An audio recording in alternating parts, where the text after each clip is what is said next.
Hello everyone, I'm the Saxy Gamer, and today we're here for yet another Civilization 6 Wonder Spotlight, where today we'll be taking a look at Etemenanki, which is a wonder that was added in the Portugal pack, so I'm a little bit late on making this Wonder Spotlight, but it is finally here. Also, just one thing before we get into the video, if you haven't heard, I am giving away 4 copies of the New Frontier Pass to commenters on my latest community post as a thank you for helping us win the fan favorite of the recent Civilization 6 Invitational Tournament, so if you want a chance to win one of those passes, go ahead and put a comment on that post, and I will be choosing 4 random winners this upcoming Sunday. And now let's go ahead and take a look at what's going on with Etemenanki. So this is a wonder that is unlocked with the writing technology, which does make it an ancient era wonder. In order to get the Eureka for writing, all that you have to do is meet another civilization, which you get in probably at least 75% of your games, so it's something very easy to go to. And obviously, being an ancient era wonder, this means that you absolutely can rush for this wonder if it's something that you should choose to do.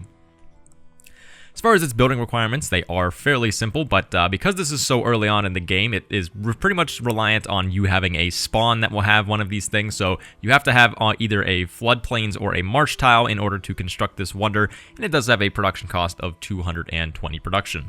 So as I mentioned, just because this is an ancient era wonder, you're probably going to need to have either floodplains or marsh in your capital, because if you try to get this in a second city, you're probably not going to be able to build it fast enough unless you get really lucky. But let's take a look at its bonuses now. So it will provide you with 2 science and 1 production to all marsh tiles in your entire empire, and it will also give you +1 science and +1 production to all floodplains tiles in the city that it is built in. And then lastly, it will give you a flat +2 science bonus just from the wonder itself. These bonuses are, I would say, pretty decent. It's kind of like another Petra type wonder, this one being Marsh-Petra. So we have Desert Petra, we have Lake Petra, we have Tundra Petra, and now we also have Marsh-Petra as well. But 2 science and 1 production is a decent yield on a marsh tile. So marsh tiles on their own are a 3 food, 0 production tile. So getting a little bit of extra production and science on them makes them fairly decent tiles. The unfortunate thing, unlike something like, actual Petra, is that you can't put any tile improvements on a marsh tile, which means that it's never really going to get any better than the 3 food, 1 production, 2 science that it will have on it. The floodplains, though, are a little bit of a different story, and obviously this only applies to the city that the wonder is built in. It's a little bit less science, but it does make the floodplains tiles in the city that you build at Etemenanki pretty good. So if you start with a capital that has a lot of floodplains tiles, I think that this actually is a pretty solid wonder to go for, just because if the river floods, then you can also get additional food and production on those tiles, which then make them very, very attractive. The +2 science flat is fine. It's not really that good. It's pretty much a library, but really expensive, so definitely do not build this wonder solely for the +2 science. It's not worth it if you're going to go for that. Only think about building this wonder if you were going to have either a lot of marsh in your land. So this is particularly good on the wetlands map type that was fairly recently added into the game, because obviously it means that there's going to be a lot of marsh. So if you're playing on a map type like that, or if you just have a spawn that has lots of marsh around, then maybe you should consider building Etemenanki. And now it is that time to give Etemenanki its wonder rating. So if you're new to this series, all that you need to know here is that these ratings go on a 1 to 5 scale, with 1 being the worst and 5 being the best. So for its overall rating, I think that Etemenanki deserves a 3. It is a fairly decent wonder, but I wouldn't put it in like the top tier of wonders.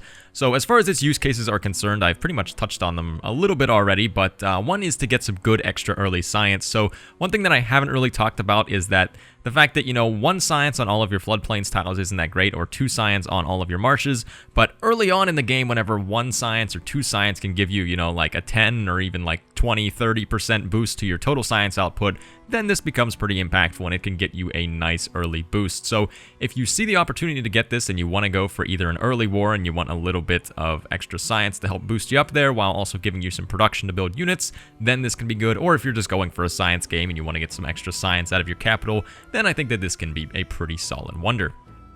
It also is pretty good on the wetlands map type, as I've talked about, just because that one tends to spawn lots of marsh and floodplains, so if you're playing on that one, then this wonder then becomes pretty good. Or if you just want to give this wonder a try out just to see how it is, play on the wetlands map type, and that's pretty much the best case that you're ever going to get for using this wonder.